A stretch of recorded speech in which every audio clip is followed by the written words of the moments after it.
नमस्कार दोस्तों। Method acting की अगर बात करें तो सबसे बड़े किस स्टार का नाम आता है? दिलीप कुमार साहब। जी, हमारे यूसुफ खान साहब, जो कि मेथड एक्टिंग इतनी बढ़िया करते थे कि उनकी एक्टिंग का हर कोई फ़ैन था, कायल था। जान लीजिए मेथड एक्टिंग है क्या? कि अगर कोई किरदार है तो उस किरदार को समझने और करने के लिए इस हद तक उतर जाना कि उसी की तरह रहना, खाना-पीना और रहन-सहन बना लेना ही मेथड एक्टिंग है, फिर वो कोई भी किरदार क्यों ना हो। सोचिएगा ज़रूर इस बारे में आप। ये थे यूसुफ खान साहब, जो वे बैक की बात है।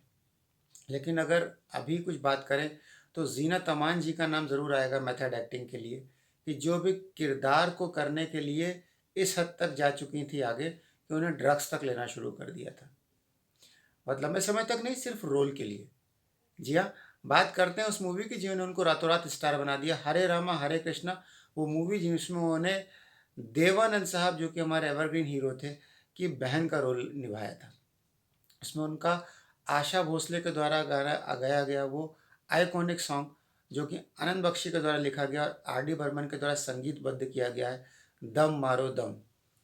दम मारो दम वो गाना है जिसने ज़ीनत अमान को रातों रात प्रसिद्धि की चरम ऊंचाइयों पर पहुंचा दिया था, जो कि हर युवा के ज़ुबान पर था। गाने में ही इतना नशा था कि अगर आप दो चार बार गा लें तो आपको नशे की फीलिंग आ जाएगी।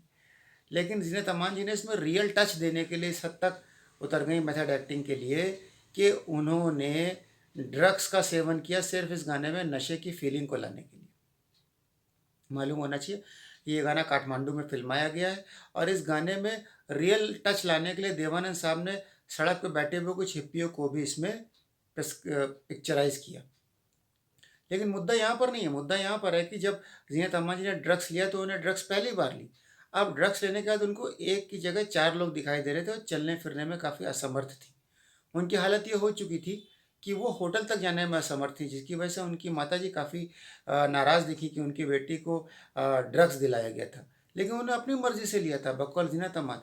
उन्हें कहा कि इस मूवी में, इस गाने के लिए सच में नशे की हालत में आने के लिए क्या किया जाना चाहिए, तो उन्हें वाक़ई में एक चिलम पी और ड्रग्स का सेवन करा, ताकि उनको फ़ील हो सके कि करना क्या है। लेकिन उसके बाद भी पूरी तरह से गाने में अमिट छाप छोड़ गई और वो गाना आज तक इतना बड़ा सुपरहिट है कि कई रीमेक बनने के बाद भी कोई भी उस एक्टिंग को पा नहीं सका है। यही मेथड एक्टिंग है कि जब कलाकार सिर्फ एक गाने या एक फ़िल्म के लिए किसी भी लेवल तक उतर जाता है, फिर वो कोई भी दृश्य क्यों ना हो। इसके पहले दो छोटी मूवीज़ ज़ीनत अमान जी की आ चुकी थी, लेकिन उनको सारी प्रसिद्धि इसी गाने से मिलने लिखी हुई थी। इस गाने के बाद, इस मूवी के प्रदर्शन होने के बाद, उनको इसमें सर्वश्रेष्ठ सहायक अभिनेत्री का अवार्ड भी मिला। इसके बाद उन्होंने कभी पीछे मुड़ के नहीं देखा और वो एक सर्वश्रेष्ठ अभिनेत्री के तौर पर अपने आप को स्थापित कर सकी। क्या सोचते हैं मेथड एक्टिंग के लिए? क्या किसी भी हद तक जाना उचित है? क्या अगर ड्रग्स का आप कोई सीन कर रहे हैं तो उसमें ड्रग्स लेना उचित है? क्या उसके बाद आप बच पाएंगे? सोचना है कि बॉलीवुड में क्या ये सीन आम है? क्या इस तरह के किस्से आम हैं? अगर आप जानते हैं तो प्लीज़ कमेंट्स और शेयर करके बताइए।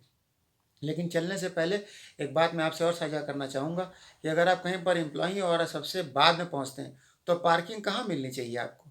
या जापान में अगर आप सबसे पहले पहुँचते हैं काफ़ी जल्दी वर्किंग आवर्स में अपने जॉब के लिए, तो आपको गाड़ी काफ़ी पीछे पार्क करनी पड़ेगी उन लोगों के लिए जो जॉब में काफ़ी लेट आते हैं, ताकि वो जल्दी से जल्दी अपनी गाड़ी बहुत पास में पार्क कर सकें और जल्दी ऑफिस से पहुँच सकें।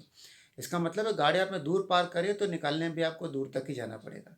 लेकिन साहब, ये सहृदयता की निशानी है। क्या भारत देश में ऐसा हो सकता है कि आप लेट आए और गाड़ी भी पार्क करने को मिले? पार्क करने को मिल जाए तो बड़ी बात है। कमेंट्स करिए, शेयर करिए और सब्सक्राइब करिए। किस्सा आपको कैसा लगा? Thank you very much.